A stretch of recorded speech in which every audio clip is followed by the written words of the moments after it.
মিয়ানমারে আজ বুধবার পর্যন্ত ভূমিকম্পে মৃতের সংখ্যা বেড়ে 2886-তে পৌঁছেছে। আহত হয়েছে 4639 জন এবং নিখোঁজ রয়েছেন 373 জন।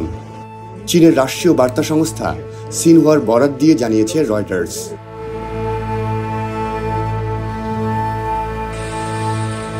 ভূমিকম্পে ক্ষতিগ্রস্তদের জন্য আশ্রয়, বিশুদ্ধ পানি এবং ওষুধের অভাব দেখা দিয়েছে।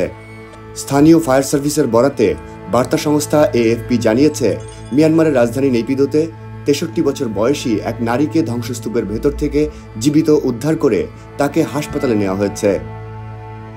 বিবিসির প্রতিবেদনে বলা হয়, ধ্বংসস্তূপের ভেতরে জীবিত কাউকে খুঁজে পাওয়ার আশা ক্ষীণ হয়ে আসছে, তবে উদ্ধার তৎপরতা চলমান আছে।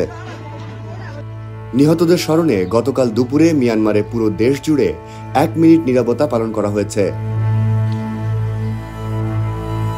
এদিকে একই ভূমিকম্পে পার্শ্ববর্তী থাইল্যান্ডের রাজধানী ব্যাংককে নির্মাণাধীন একটি বহুতল ভবনের ধ্বংসস্তূপ থেকে আরও একজনের মরদেহ উদ্ধার করা হয়েছে।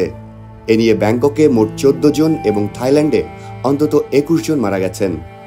রয়টার্স জানায়, জাতিসংঘের একাধিক সংস্থা মিয়ানমারে সুপেয় পানির ঘাটতি নিয়ে সতর্ক করেছে এবং কলেরা ছড়িয়ে পড়ার আশঙ্কা করা হচ্ছে।